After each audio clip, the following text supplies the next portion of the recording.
I went and picked a lady up one time, 3 a.m. in the morning. She'd been nausea vomiting for 7 days. I've been sick for 7 days. And I was like, oh, it was 3 a.m. in the morning. I was being that cranky paramedic that I was being an asshole. Yeah. I was.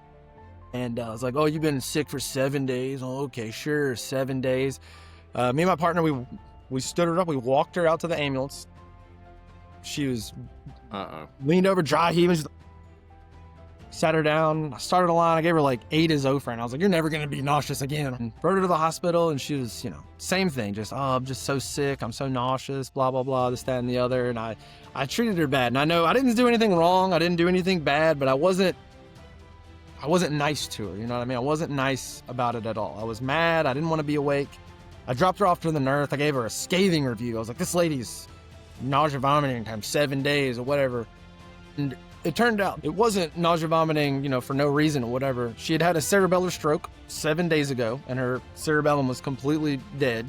So she was never going to have any balance. She was going to have nausea vomiting until they did some sort of surgical intervention, I'm assuming. And I think about, that was probably 6 years ago. And I think about that every time I start to try to be an asshole to people. I'm like, just because you don't know what's wrong with them doesn't mean that there's nothing wrong with them. This is A Silent War Within, the podcast dedicated to confronting the unseen mental health battles carried by our first responder and healthcare heroes. This show is about real stories, real struggles, and real ways to survive the storm and come out stronger on the other side.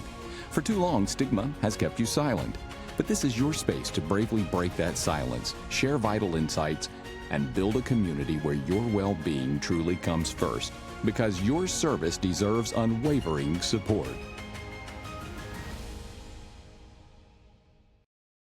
Welcome, everybody, to A Silent War Within. We are extremely excited to have our guest today. He's not only somebody who I've known for some years and really have looked up to some of his ways that he does things, and he and I had a very long conversation over lunch one day, and I told him he was a excellent communicator. So that's one of the things we're going to focus on today. As always, I keep saying we, but it's just me today. Michaela, our co-host, couldn't be here, so it's just me. Sorry to disappoint, but as always, I always start off telling you where you can find us. You can find us on TikTok, Facebook, Instagram, all those good places. Our stuff streams on YouTube, Apple Podcasts, Spotify, all that. So this is Trae Stine. Trae, how are you? I'm doing well, buddy. How are you? Good, good. So tell us about you. Tell us about where you're from. Tell us what your job title is, where you work, all that good stuff. I'm a firefighter paramedic. I did everything backwards. Most people join the fire service and then find out they're going to have to be a paramedic to make more money. I did it the other way around. I became a paramedic. Then I joined the fire service. Then I found out that firefighting was probably the most fun thing in the entire world. And so I became a paramedic I graduated in December of 2016. Started working in March of 2017. Did however many years at Horn Lake Fire, which was a absolutely wonderful spot to work. And then about 2 years ago, year and a half, 2 years ago, I moved up to Memphis Fire. So now I'm a firefighter paramedic for the Memphis Fire Department. Awesome. So what was the draw? What drew you into EMS, and then what drew you into the fire service once you got into EMS?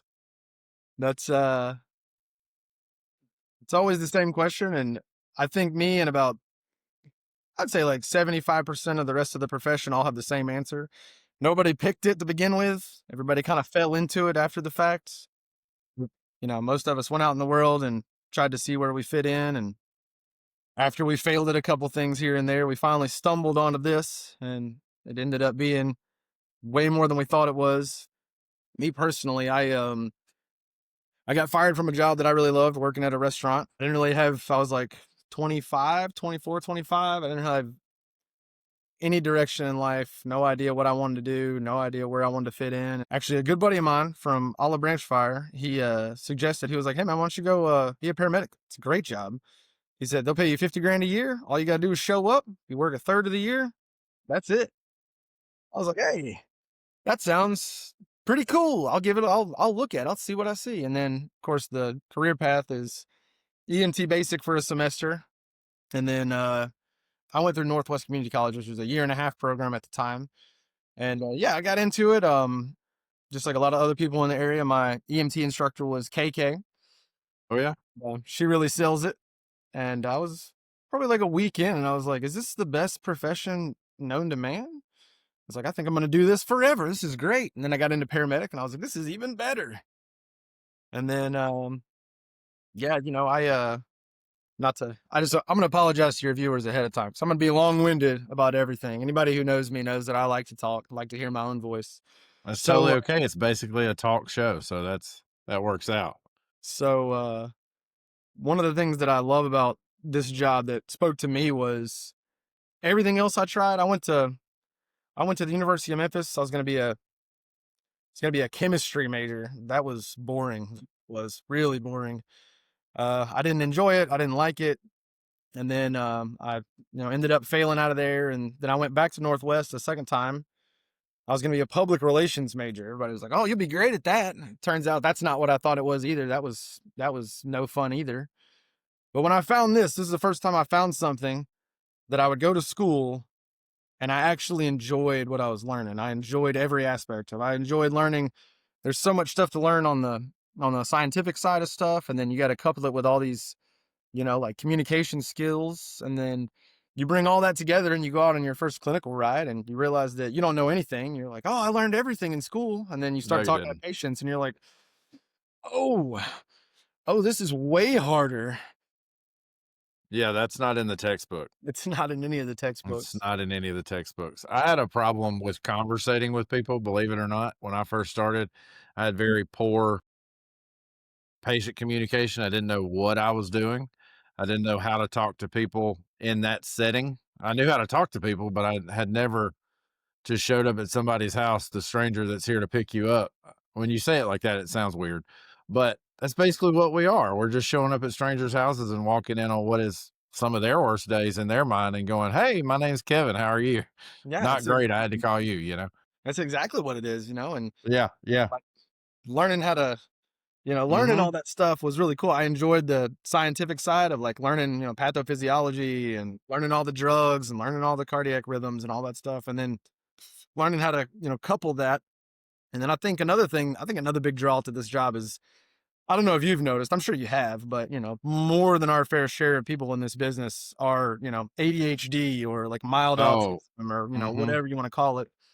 And I think there's a big draw to this job because of that, because of the, the ever-changing atmosphere and even if you run the same call 10 times, there's different aspects of it. You can run the same Absolutely. call on the same person, same time of day and have, two very different outcomes based on how you handle it, and I think And I that's think there's a big draw to that. And that's one of the things that Shade Tree Cardiology talked about when he was on our show. He's ADHD, and he said, "This is the perfect job for me." The whole time I was doing it, he said, "I just loved it because it was something different all the time. My mind stayed busy the whole time." He said it really filled in the gaps for me. And he was an excellent guest to have on. So what about the fire service? Where did that transition happen? What did you see that was like, "Oh, this is really cool. I want to do that"? So journey back. So I did this backwards. Just to remind Yeah. everybody Yeah. else gets into the business and they're like, "Oh, I'm going to be a fireman." And then after they're a fireman, they're like, "Oh, well, they're making me go through EMT." And then they go through EMT and they're like, "Well, if I do paramedic, it's only another year or so and I'll make more money." I didn't know how the business worked. I didn't know anything about it. I've never been in the fire service. I'm the first person in my family to ever join fire service or emergency services or any of that stuff. So it didn't make any sense to me to get a job for a profession that I didn't have the license in, right? So everybody I talked to all the way through EMT, all the way through all my clinicals, they were like, "Dude, why don't you apply? And then you can, be here working as an EMT. And then when you get your paramedic, it'll work." And for some reason I probably had 50 people tell me that. And I was like, "Well, I'm not trying to be an EMT. I'm trying to be a paramedic." I was like, I can't get hired, like they can't hire me as an EMT if I'm going to be a paramedic. Hindsight being what it is, now I understand Yeah. the concept, but at the Yeah. time it didn't make any sense. So I went through all the way through EMT. I was working at a farm supply store, uh, which was a good time, by the way. Working at a farm supply store, went all the way through EMT, all the way through paramedic school. And then when I finished paramedic school, I went to, I live in DeSoto County, so I went to all the major departments in DeSoto County. That's Olive Branch, South Haven, Horn Hmm. Lake, and Hernando. And I put applications into all those. Um, Hernando never called me back, which is fine. South Haven called me back. I went and did their physical agility test, and I sat one interview. Olive Branch called me back after I got hired, but Horn Lake called me and they were like, "Hey, we'd like to do an interview." Anybody who lives or works in this area knows that of those four major departments, Horn Lake is you go, and if they like you, they hire you. That's just how it is. They always, they're always a little bit short because that's the rougher side of town. So people like to get hired over there, work a little while, and then move to one of the other departments. Yeah. Every interview that I sat, I told the chief that I was looking at, I was like, "Hey, look, I'm fresh. I don't know what I'm doing. If you hire me, I'll work 5 years minimum before I even think about going anywhere else to do anything." And I told Chief Linville that over at Horn Lake, and he called me the next day and was like, "Hey, man, if you can work Monday, we're going to get it going." I was like, "That sounds great. I'll see you Monday." I was like, "What time?" He said, 7 a.m. I was like, "Oh, okay, 7 a.m. That's hilarious. So you never worked as an EMT? I never worked as an EMT. I never worked as a paramedic either until the day I got hired. I did my clinicals as an EMT, and then I did my clinicals as a paramedic, and then my first day on the ambulance was my first day as a paramedic. And my poor, sweet paramedic partner they started me with, I have apologized to her since, but like day one I showed up, registered paramedic. She was like, "All right, you know how to do this?" And I was like, "I've never even seen that before. What is that?" She was like, "Are you serious?" I was like, "I've never seen that. Oh, what is that?" Like, I remember our first day, I don't know how I managed to get all the way through paramedic school, but our first day we went to a respiratory distress, a very easy call, a nice old lady with COPD who was having trouble breathing. And we did the albuterol, and my paramedic partner handed me a Solumedrol. I was like, "Here's a Solumedrol." I was like, "That's cool." She was like, can you draw it up?" I was like, "I've never seen whatever this is." I was like, "I don't even know."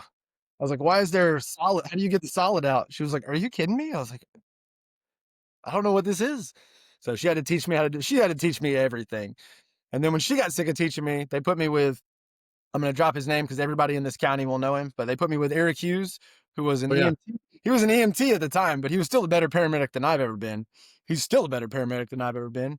And we rode together for about 6 months, and he taught me the ropes, taught me everything I needed to know.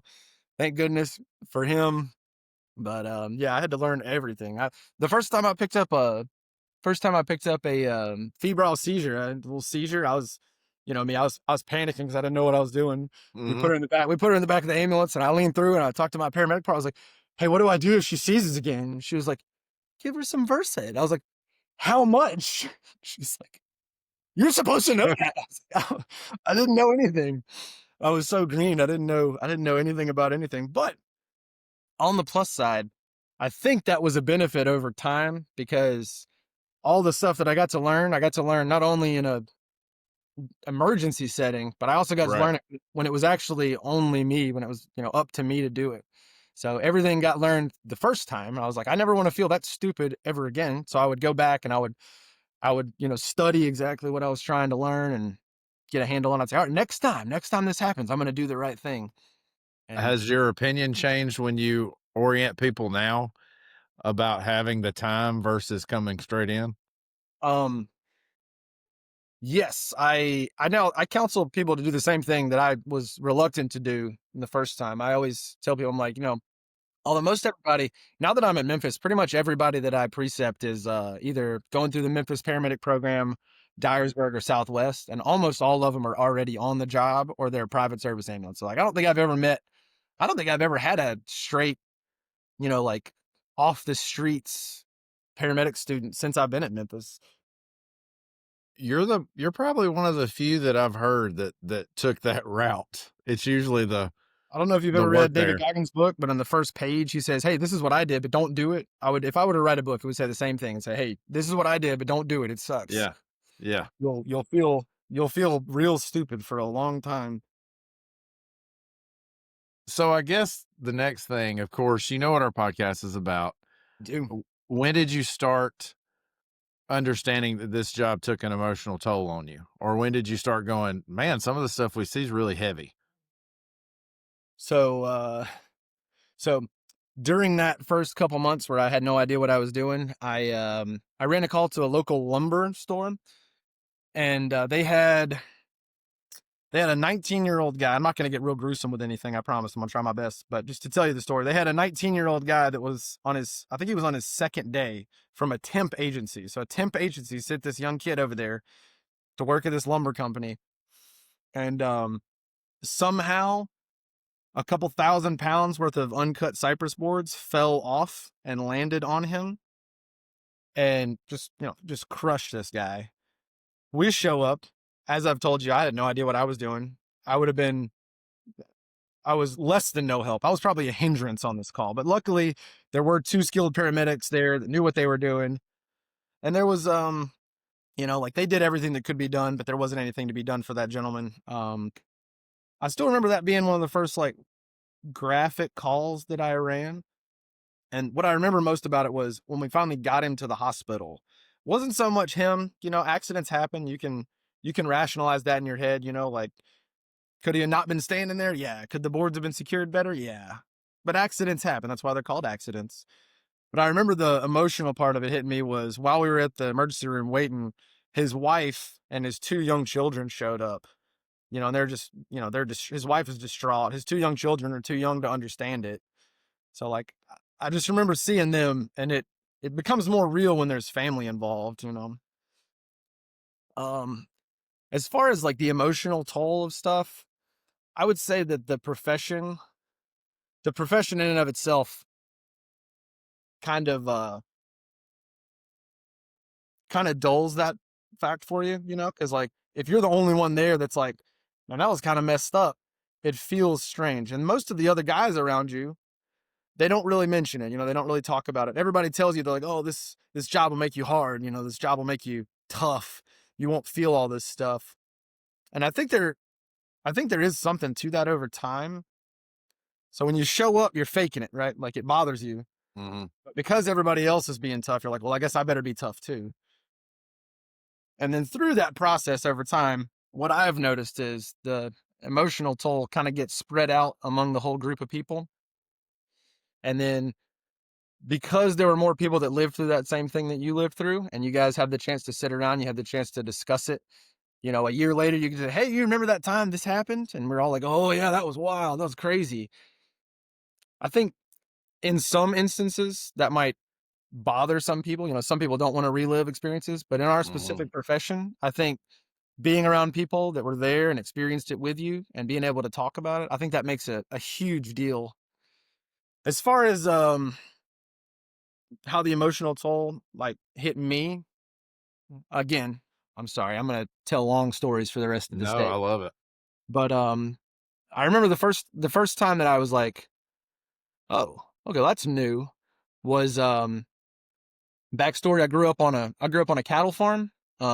We farmed cattle my whole life. We had horses my whole life. This is going somewhere, by the way.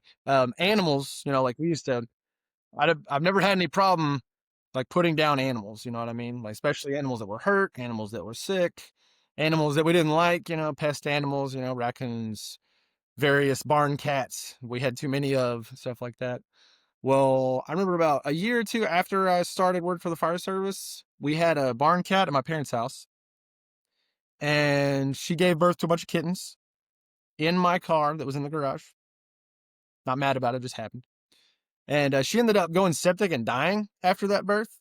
And I went in the garage because I could hear those little kittens, meowing.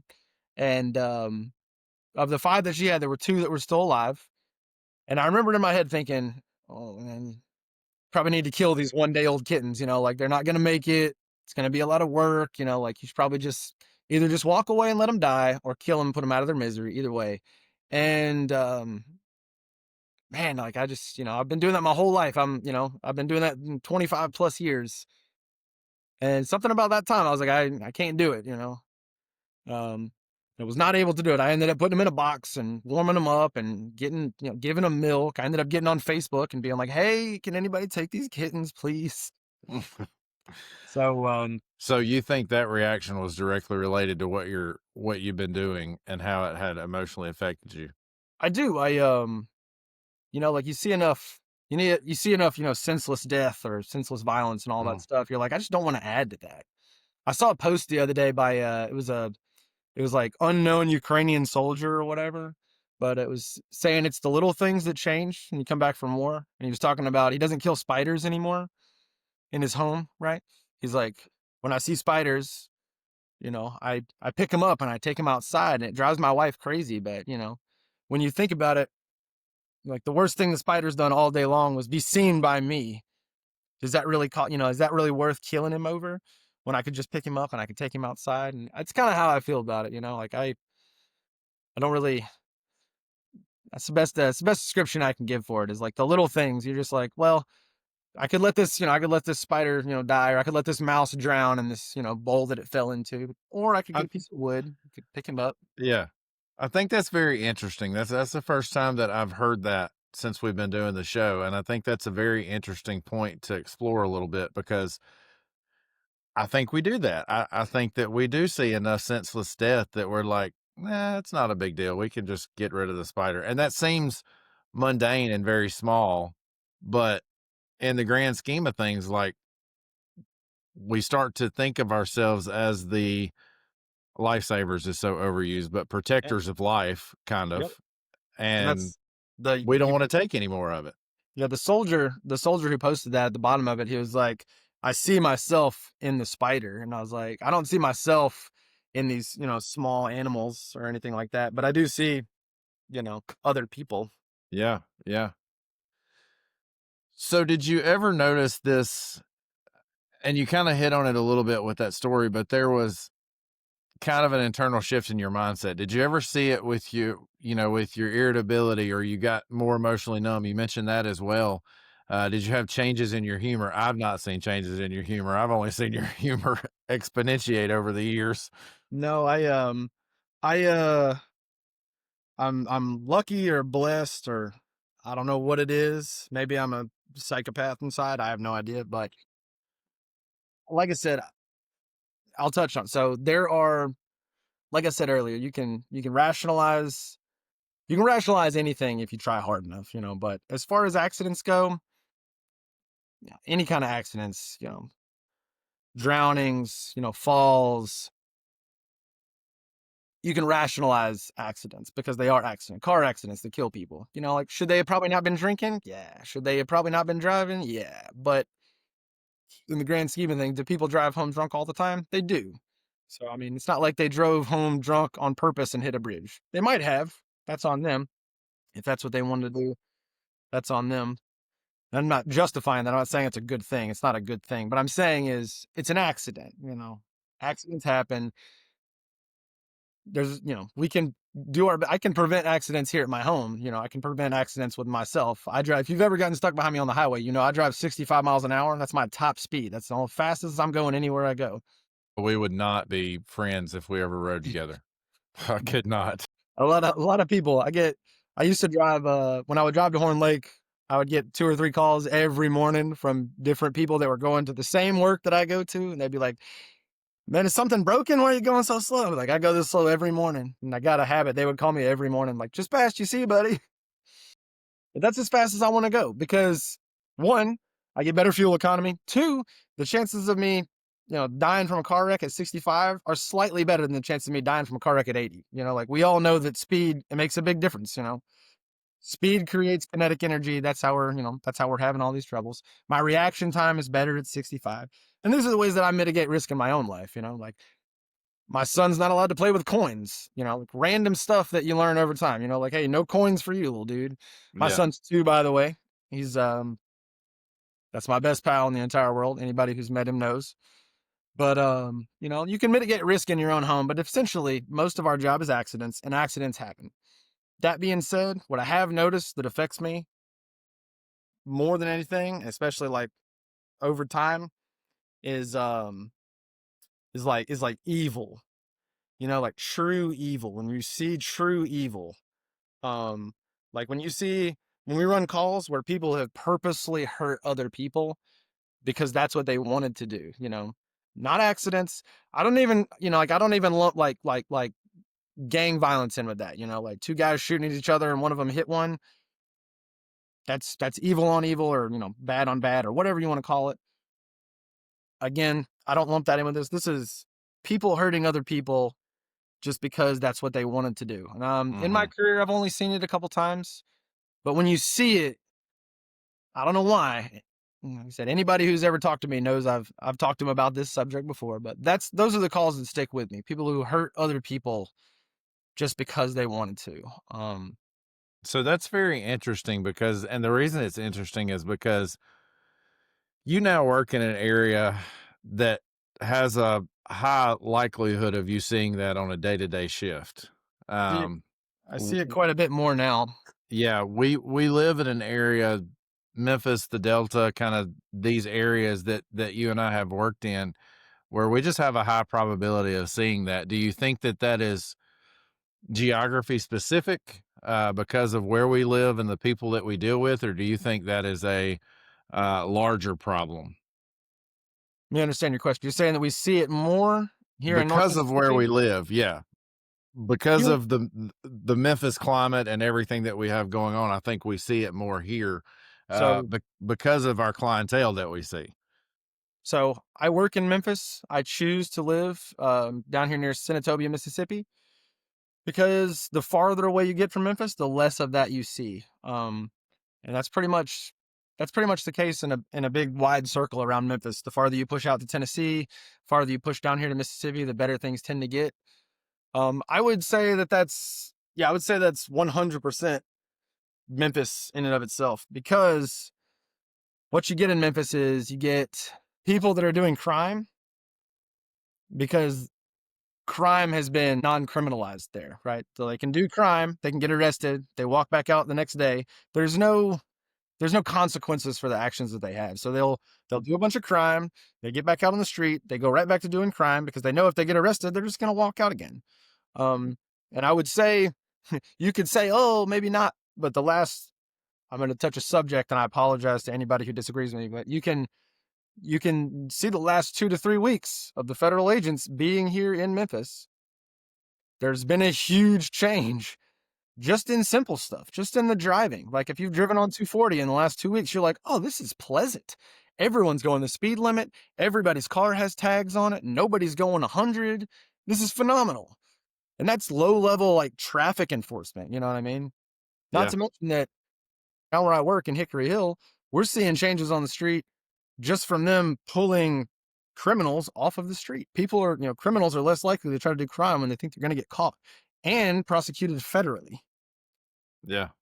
I didn't mean Yeah. to broach that subject. I'm sure No. I think that's actually a good subject because, they are making an effort to do something here in Memphis. Whether you agree with it or not, the results speak for themselves for sure. they do. Anybody on the streets is able to see it. The people that are like, oh, it's not doing anything, they're not out there. They're not on the streets. They're not seeing it. Yeah. One of the things that I've always highly admired about you, and one of the things that I know your peers have highly admired about you that I've spoken with over time, going, who is that guy? You are and I said it at the start of the show, you are an effective communicator. I've never met anybody that communicated like you. You're always kind, you're always generous, and those are things that I admire about you.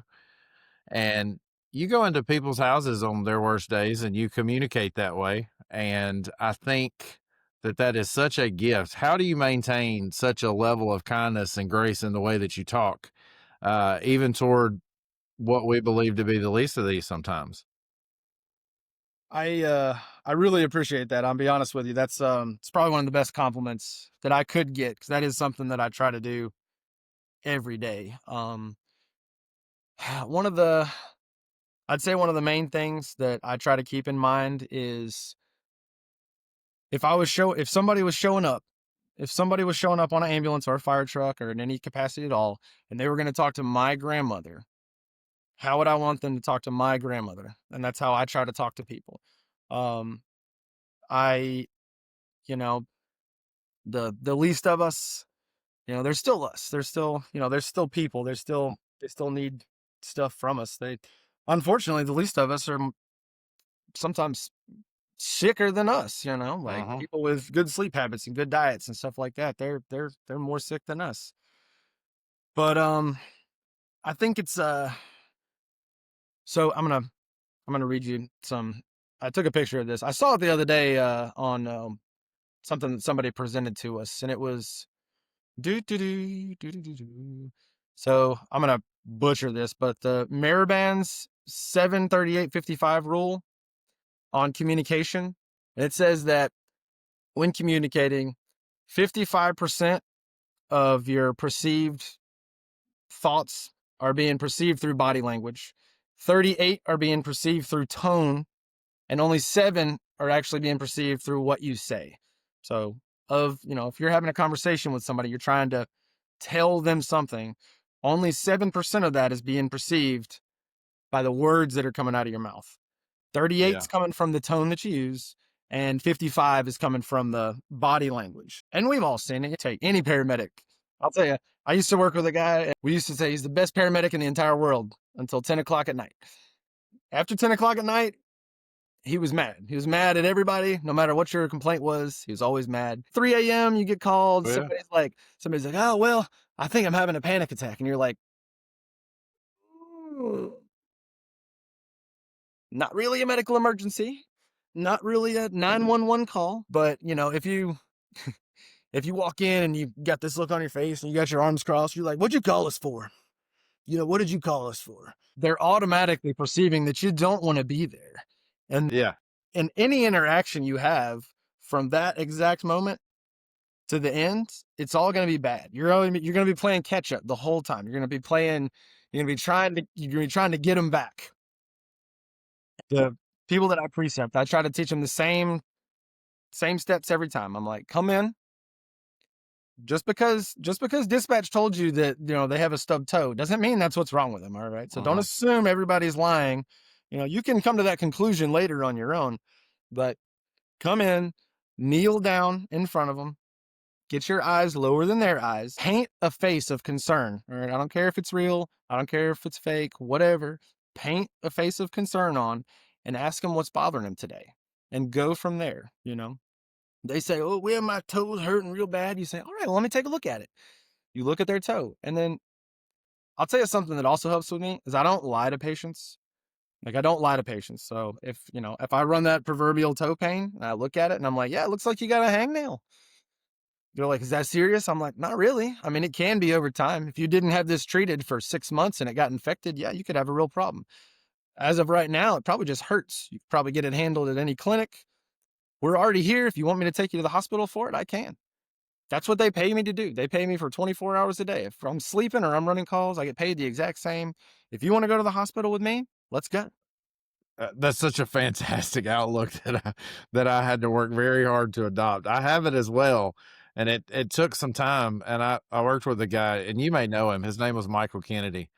And he's been an educator around here for some years, but he would make me, as an EMT, he would make me so incredibly angry because that was his approach at 2 a.m. Just what you just did. Yeah, man, not a big deal. They pay me to take you to the hospital.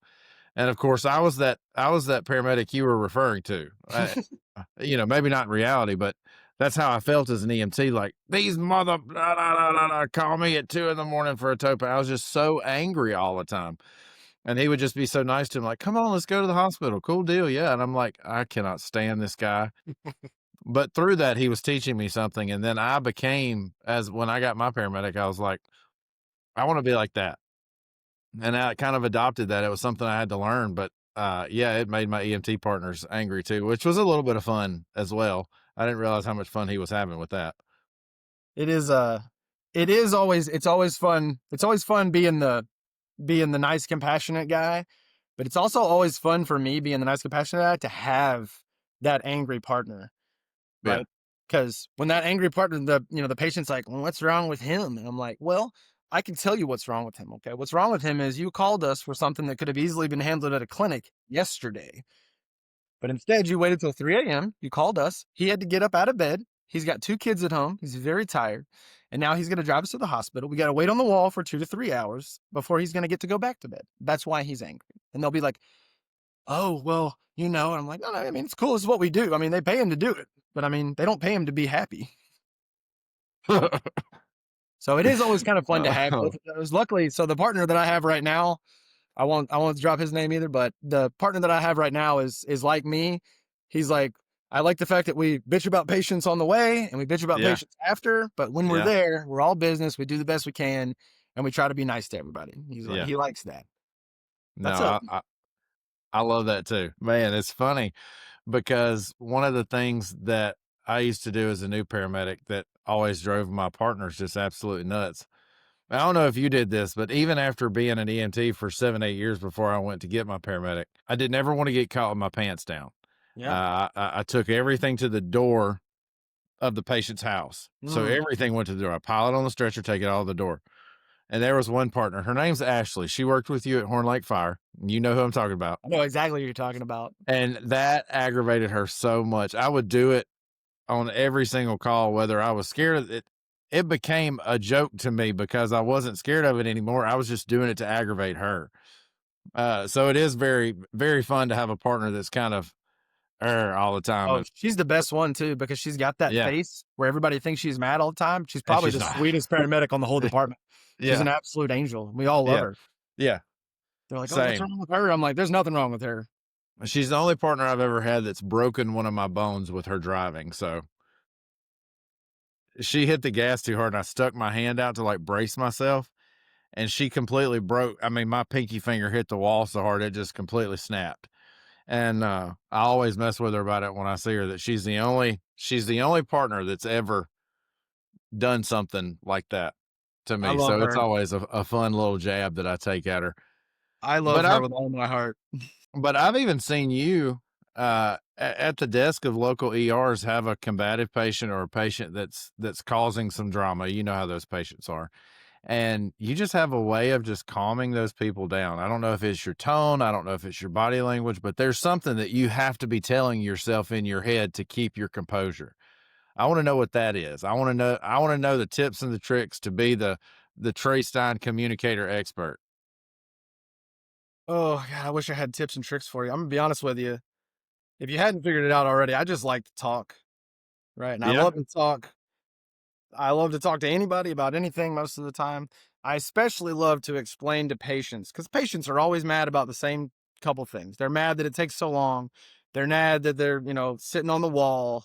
They're mad, that the nurse was mean to them or whatever. And all those are so easy to explain, like you're like, hey, the nurse is mad because she's got too many patients and not enough nurses and she's stuck at this desk and people keep yelling at her. That's why she's mad, And why are we on the wall? Well, I promise you this, if you were having a Yep. medical emergency, you You wouldn't be on the wall. You'd be getting care immediately. Yep. So, again, especially with talk about like combative drunks. Those are probably the hardest ones, Yeah. because you can't reason with them, and you shouldn't try to reason with them. You just tell them the truth. Like, hey, buddy, you're sitting here because you're not legally allowed to refuse care. And as soon as they check all your stuff and make sure you're safe, you can leave. And I tell patients that all the time. I'm like, look, especially ones that are not drunk, if they're able to leave, I'm like, you're not required to be here. You can stand up and leave at any time. This is not a jail. Yep. We are not holding you here against your will. You can Yep. stand up and walk out anytime you want. And I'll tell you, of the times that I've said that, almost nobody ever does it. It's kind of like, I imagine it, now that I have a son, now that I have a toddler who's 2 years old, I realize the communication skills that I use for patients is almost exactly the same. It's like, hey, you know what? You can do that if you want to, but that's going to be the end of it. Like if you throw that, you're not going to have it anymore. If you walk out, you won't be getting medical care at all. And, so like giving people the option and letting them choose the better of two options is very valuable, I think. Yeah. But Absolutely. I talked to a psych guy for about an hour one time. Picked a guy up, homeless gentleman, not taking his meds. He was having some difficulty breathing. The difficulty breathing. The difficulty breathing. Yeah. And I talked to him for about an hour one time, and we went through everything. He was like, so how do you know it's not my heart? I was like, well, I don't know it's not your heart, but I have a strong suspicion that it's not your heart. This is your 12 lead EKG. And he went all the way. He was like, who services these machines? I was like, these machines are serviced. They're serviced every night at 3 a.m. automatically by the company that sold them to us online. So they do a self-check every night. And then I check it off when I get here in the morning to make sure all the buttons work. He's like, well, who fixes it if it's broken? I'm like, well, if it's a exterior thing that our EMS lieutenant fixes it, if it's an interior thing, we trade this one in for a loaner, and then the company that sold it to us fixes them. Because the monitor is worth more than I get paid a year. So we don't work on them. Yes. I'm not a trained life Yes. pack technician, unfortunately. That's right. And probably like an hour of that. We got all the way down to he was like, well, what are your protocols for this? And I was like, well, these are my protocols for this. These are what I did. This is exactly the steps that I took, and, making sure that you're not having a life-threatening illness. And he was like, he finally exhausted himself. He just talked himself out, and he's like, oh, okay, all right. I was like, all right, cool. That took an hour though, because I had the time. I'm sitting at Baptist East on the wall with a non-life-threatening patient. So that was at like 3 a.m. And you had somebody to conversate with, so you were just as content talking to him. Some other random medic walked up and fist bumped me. He was like, man, you got to be like the chillest dude I've ever seen in my life. I said, oh. Well, it's either I deal with him or the nurses have to deal with him. If the nurses deal with him, they're going to deal with him for 60 seconds, and then they're going to call the cops. And then he's going to be right back in the system. He's going to go, it's going to be a circular problem. He's going to get arrested. He's going to go to jail. He's going to be right back on the street tomorrow. We're going to be seeing him again. That's right. That's how the whole circle of life works in EMS, right? It does. Yeah. I don't think people understand that. I'm like, no, we see the same patients. It's like 80% of the same patients on a loop. And then, if you run 10 calls a day, you've seen 8 of them before. There's only 2 new ones. You're like, oh, who are you? It's nice to meet you. Yeah, you're exactly right. So you actually had some success on social media. I told you I was going to talk about this, and you're going to roll your eyes. Yeah. So you had a TikTok account that kind of blew up there for a little bit, called the Boo Boo Bus Driver, and it grew really quick. And then you kind of stepped away. Tell us about that. Tell us about why that became kind of a toxic thing for you. So that was an accident. I had a TikTok page. I made stupid little videos. I never expected anybody to see them. I posted a video one time of me and my partner driving in the ambulance down Goodman Road. And it was me in the passenger seat, my partner driving. I don't know if you know that guy or not, but I had to tell him before I started video. I was like, hey, I'm videoing, don't cuss, So we're driving, and it was abysmal. You know what I mean? Nobody pulls over. When they do pull over, they pull off left and right. They stop in the middle of the street. We come up to the stoplight at Bullfrog Corner, and nobody stops. They just keep piling through, whatever. And I posted that random, I don't remember what I was doing, but I just posted. I was like, oh yeah, this is what it looks like, whatever. And I can't remember how many it did, but it did like 1 million views or something like that. And I was like, it was way high. And in my head, I was like, hey, this is a good opportunity to, educate the masses. Cause I've noticed a big problem that we have down here is, if you talk to people from other parts of the country, they still have driver's ed, and they still have people teach them to drive. A problem that we have down here is, single parent homes. I think we have a big problem of that down here, especially in Memphis, single parent homes. And if you talk to folks up there, their license, when they went to get their license, they got their license and then they went to the dealership and bought a car, and nobody taught them how to drive it. They never driven a car before, I learned how to drive on a farm, I was driving farm trucks when I was 7, I knew how driving worked. And then I did driver's ed when I was in high school, and I remember all that stuff, and that's how I did it. But I was in my head, I was like, hey, this is a great opportunity for me to explain to people what you're supposed to do. So I would video, and when people would do the wrong things, we want you, hey, what we want you to do is pull over to the right and stop. As soon as you've stopped, I don't have to worry about where you're going to drive from there on out. So if you just pull over and to the right and you stop, I can say, okay, cool, that one stopped. Then I go on to the next one. The next one stops. Then I don't have to worry about it. So I did a couple of those videos. They did really good. I would get a bunch of comments on there. And my favorite comment that I would get, because I got it all the time, was, you could tell this is somewhere in California because everybody in the South always pulls over. And I'd be like, this is in the South. All right. This is Southern South. Yeah. I was like, it may be like that at your little hometown, but here in the Great Horn Lake, people don't know what to do. And it was overwhelming support. People like, oh, I can't believe they did this to you. Oh, I can't believe this is how this went. And you'd get 1 out of every 100 or so comments that would be something dumb, oh, I don't know why you guys are always driving on the road for not real emergencies. And be like, well, I mean, that's a fair point. Horn Lake does not have a tiered response system. So gunshots get the same response as, stub toes. It's one of the things I do like about Memphis is they have a tiered response system. So they have locution or whatever, so it's all computerized. So if it deems it a alpha or an omega, that means you can drive over there like a regular person in a regular car. You don't have to use your sirens or anything like that. So I understand what they're saying, but you get some like shitty comments. And something I noticed, because like as you saw when I tried to use this computer program here, it took me like 15 minutes because I'm terrible at any kind of technology. So I didn't really know much about the internet, but as I went on a little farther, I had a video where it was that, I don't remember if anybody remembers, but it was that prompt that came out. It was like, what's something you've learned from your job that most people wouldn't? And the answer that I had, because I used to have that video up, was what I learned from my job is that I used to think that hoarders were like a rare, like a wheat penny in a giant, jar of coal. And I'm here to tell you they're not. All right. Like any given neighborhood, there's several of them on each street. Like there's just huge hoarder houses. There's a difference between poor and dirty. All right, because I've been in poor houses that were immaculate, and I've been in poor houses that were dirty, and I've been in wealthy homes that were immaculate, and I've been in wealthy homes that were disgusting. Like there's a difference between there's no correlation between money and cleanliness. And I just was like, hey, hoarder homes are a real thing. They're everywhere. They're all over the place. There are way more of them than you think. And I had I obviously interact with comments, like I like to hear what people comment. And I had a person on there that was like,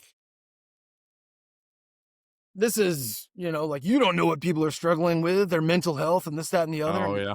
Yeah. Like, first off, you brought up mental health. I didn't bring up any mental health. I don't, I don't judge anybody that's living that way because of a mental health problem. I judge people that are living that way because they're dirty and disgusting.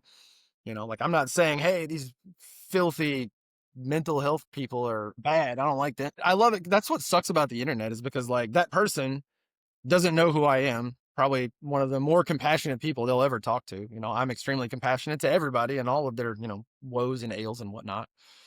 But yeah, I ended up having that conversation. It went back and forth like 20, 30 times. And, I finally was just like, whatever, whatever. Anyway, I have a feeling it was that person, but somebody contacted my department and was like, hey, one of your paramedics has a post up about, people's hoarder homes and whatnot. And I ended up having to go sit in the room with my chief, and my chief was like, hey, like you can't, this paints the department in a bad light. It seems like we're coming into people's houses and judging them. And I was like, I mean, not really, but if you say so, I'll take it down. I don't have any problem. I also have a nice caption above my page that was like, my views and anything discussed, is not the views of my department or whatever. But I was like, okay, I'll take it down. It's no big deal. And then there was another instance after that. I had another video where I got into a heated discussion with what I realize now was an internet troll, somebody that just comments to keep you commenting so that so that it gets more and more whatever. And that one went back and forth about 50 times before I was finally like, all right, there's no winning this argument. This is not an argument. This is just me arguing with a computer screen. And, but I remember, so that argument that I had, it like affected me for like a whole day. I was like mad. I was just angry, just walking around angry. I'm at the gym angry. I'm at home angry.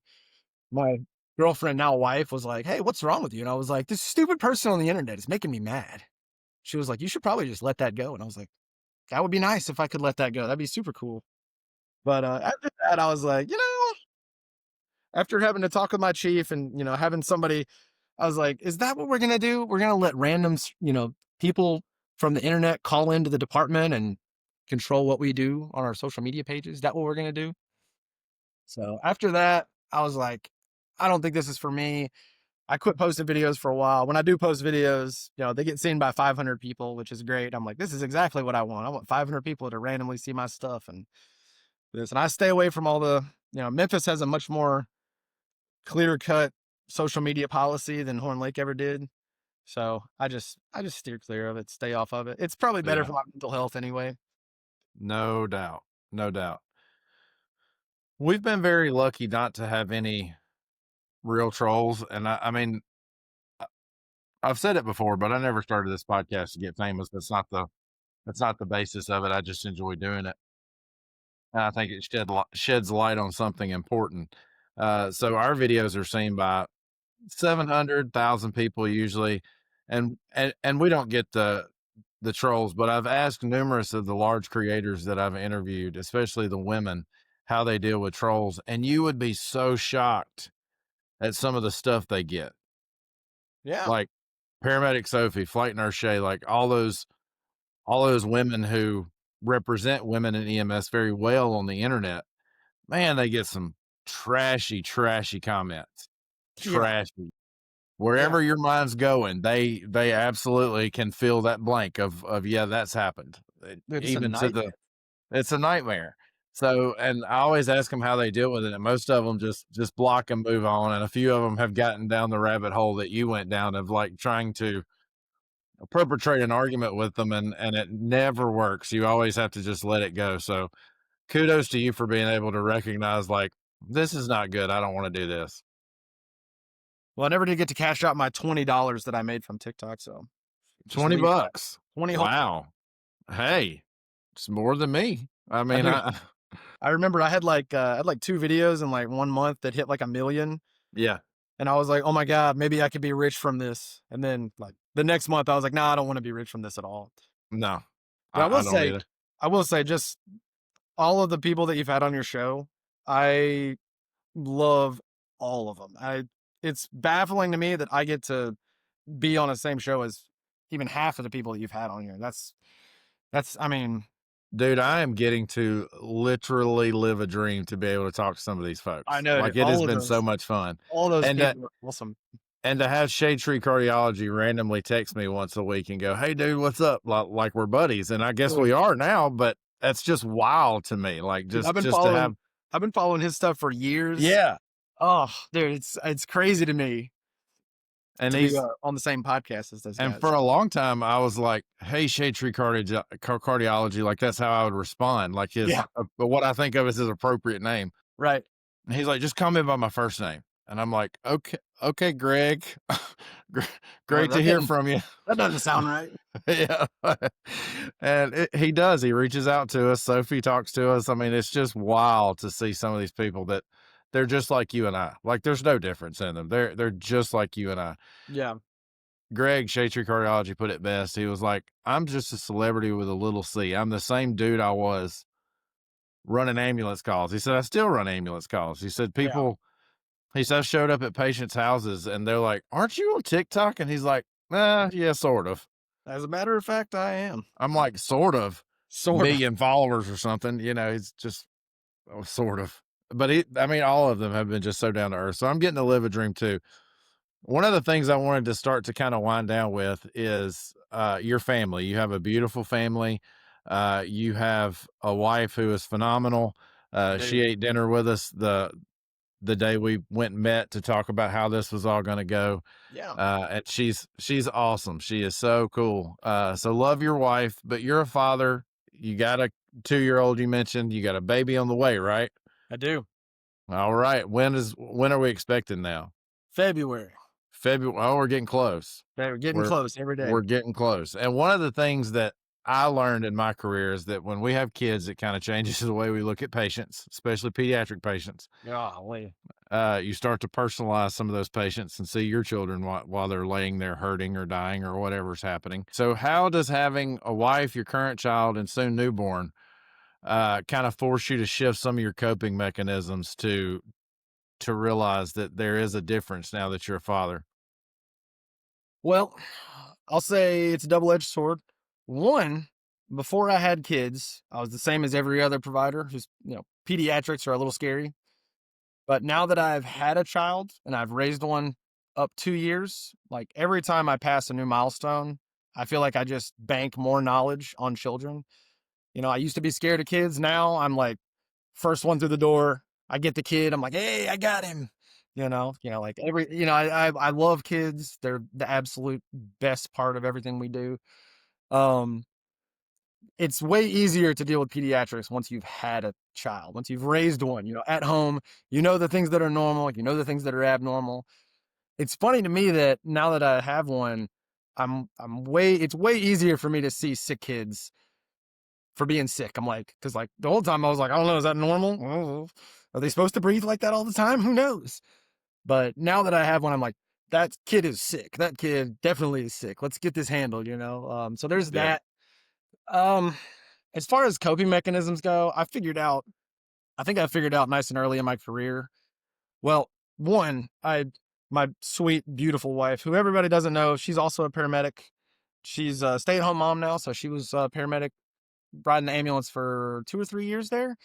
She's way cooler than I'll ever be, way smarter too. But I'll go out and make the money, I guess. So, but she, when we were still dating before we got married, she was in school and I was a paramedic, and I was still on that like paramedic schedule where I would, come home, I'd drink a bunch of whiskey, I'd play video games till 2 or 3 in the morning, and then I'd wake up at 6 and go to work. And she was in school and she was like, "Hey, that doesn't work for me. Let's stop doing that." And I was like, "Oh, okay. Well, what do you?" And she's like, "Let's go to bed at like 10." And I was like, 10? What are you gonna do? You're gonna sleep all night? It's crazy. And so she got me started on that trend a long time ago. So I prioritize sleep like really, really heavily in my life.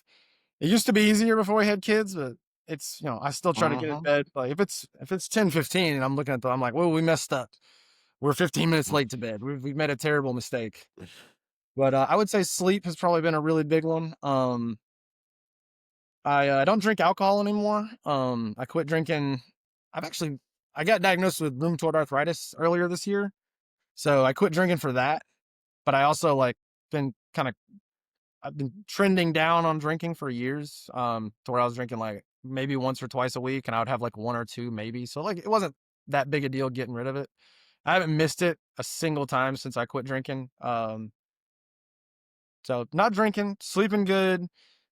I've noticed that as far as like irritability, like being mad or like being upset or whatnot, very rarely does it have anything to do with the types of calls I'm running. It generally has to do with how much sleep I got.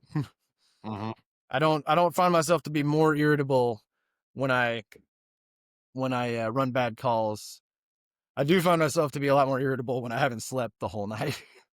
And it's funny that you say that because the episode that will come out just before this one, so last week's episode when this airs, um, we interviewed a health and wellness coach that's also a paramedic and a first responder firefighter, kind of like yourself. It's gotta be And hard. that was the one thing that he gave as a tip. He said, if you do nothing else, prioritize sleep. Sleep. He said, it'll change everything. He said, just Prioritize prioritize sleep. sleep.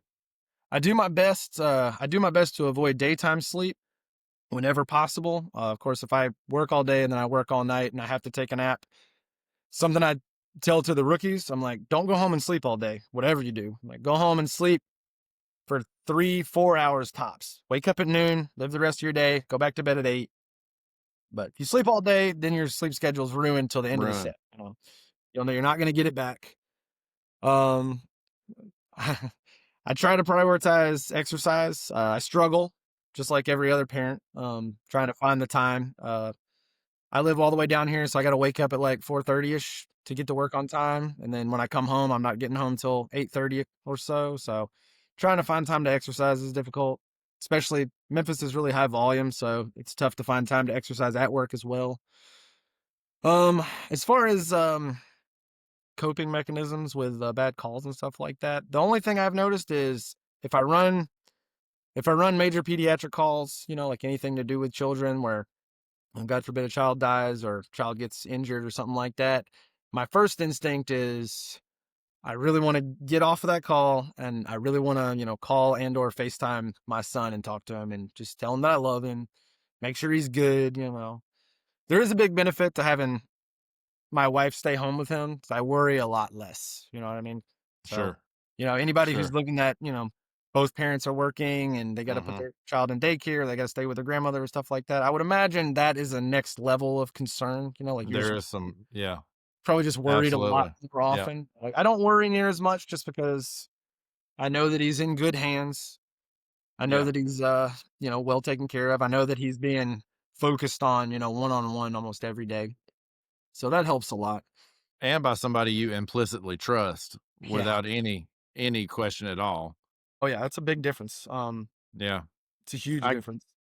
I guess the thing that I struggle with the most, and you may or may not relate to this, but and it's in the thing that I sent you, but one of the things that I learned I had to do after having children was I had to decompress before I walked in the door. Because I found myself not being a good dad if I walked in with all that stuff still weighing on me. So I had to Yeah. find something that I was like, I could just take a breath and walk in and be dad and leave the paramedic Kevin outside the door. And it took me a long time to separate that identity crisis because my identity was Kevin the paramedic. It wasn't Kevin anything else. It was just the paramedic. That's all I ever wanted to be. Once I got it, that's all I thought about. That's all I was. And it took Right. some time and some mistakes and a lot of errors to go, you're somebody else too. Like you're Kevin, the guy who loves to do this kind of thing and Right. podcast, or you're the guy who is a dad and a husband and a Christian and all those things that we wear those hats for. So Yeah. that identity crisis is huge. The paramedic profession in and of itself, the fire profession, paramedic, whatever it is you do in our profession, does have a really bad tendency to be overwhelming. It does have a tendency to kind of consume because there's, like if you took classes every day you went to work, you could probably still be doing classes a year from now and still be learning stuff, and even the guys that have been doing this 20, 30 years, they'll tell you, they're like, I still learn stuff every day. There's no end, there's no end to the amount of knowledge you get in this business. And you see people that a lot of folks do, they make this their entire lives, they make it their whole identities. I'm not saying there's anything wrong with that if that's what you want to do and that's what you want to be and you can manage it, and that's fine. It's not what I want to do. Like I Mm. want to I want it to be my job as long as I'm there getting paid for it. But when I come home, I'm not paramedic Trae when I come home. No, I'm out. Luckily for me, I have an hour commute, so I get to wind up for You get, work on my way to work, and then I get to wind down on the way down. I'll tell you something else that helps me a lot is I got into listening to audiobooks a couple years ago, and yeah, I do that too. real quick for any of the ADHD people out there that are struggling with, everyday tasks, Audible. Get on Audible. It's like $15 a month or something like that. You don't even have to listen to new books. Half the time, I'm listening to old books from when I was a teenager. I've listened to the Harry Potter series probably 50 times. And it's a mundane in the background that I've read before. I know how it ends, and I'll listen to that, and I'll put a new book on, like I listen to 3 books. I listen to a new book. I usually listen to something that's nonfiction, and then I listen to something old that I know how it ends. And I'll listen to those in the car. I listen to those at night when I'm trying to fall asleep. For anybody who struggles, because I, for the longest time, couldn't fall asleep. That was a big struggle I had. I stayed up late because I didn't fall asleep well. Step 1, stop drinking caffeine at noon every day. Switch to water or whatever it is that you want to drink. And then instead of a TV, I used to do a TV. And then after I did a TV, I found the Audible. I just put the Audible with a 30-minute timer right next to my pillow. I close my eyes in the dark. I listen to it. I fall asleep in about 3 minutes. That was the game changer for me. But yeah, I get to wind down. I wind down with like old books that I've listened to before that are not, they don't engage enough of my mind that I have to think about them. They just engage enough of my mind that it keeps me from thinking about other things. Yeah. And I don't do that ADHD spiral, or I think and think and think and think, and I wind myself up and all that. I think year to date I've listened to 17 or 18 books now. Yeah. And not sponsored, although we would take it if it came. Spotify has the same feature. You have like 10 hours of listening with your normal monthly subscription. Yeah. I have listened to a number of books through Spotify and only paid $6 or $7 extra when I reach my time limit. I'm still wanting to listen. You can pay the extra fee, but that comes with your Spotify subscription. If you're listening on Spotify, that's a perk you probably didn't know you had that's there. Yeah. So it's a huge deal. Yeah. Podcasts, I love, like anything. I used to listen to music all the time, and now I listen to music like for a specific reason. Like when I want to listen to music, when I want to hear music, I'll put on music. But if I'm cleaning the house, I was the same way. audiobook, Now it's listening podcast or audiobook. to Harry 100%. Potter. That's good. Well, Trae, you are a very interesting guest. I have enjoyed this a good bit. Awesome. Man. I I really enjoyed always enjoy talking to you. I always love to get a chance to watch myself in a little screen and talk for an hour straight.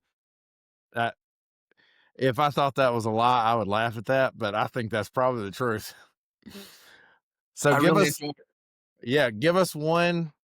If you want listeners to hear one thing you said tell us the groundbreaking information that you have for us. Tell us the slogan that you want to end it with, or something you want our listeners to know. It's hard, right? Or give us some words of wisdom from Trae Stein. I would say another one of the reasons that I try to communicate with everybody so well and treat everybody like they're sick until they're not. I'm going to bore you with one last story, then I'm going to leave. I went and picked a lady up one time, 3 a.m. in the morning, with nausea vomiting. She'd been nausea vomiting for 7 days. She's like, I've been sick for 7 days. And I was like, oh, I was 3 a.m. in the morning. I was being that cranky paramedic that I was being an asshole. Yeah. I was. And I was like, oh, you've been sick for 7 days. Oh, okay, sure. 7 days. Me and my partner, we stood her up. We walked her out to the ambulance. She was leaned over, dry heaving. She's, sat her down. I started a line. I gave her like 8 Zofran. I was like, you're never going to be nauseous again.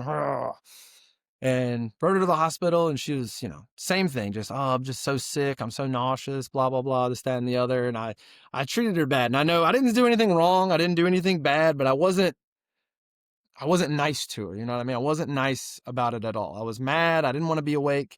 I dropped her off to the nurse. I gave her a scathing review. I was like, this lady's nausea vomiting times 7 days or whatever.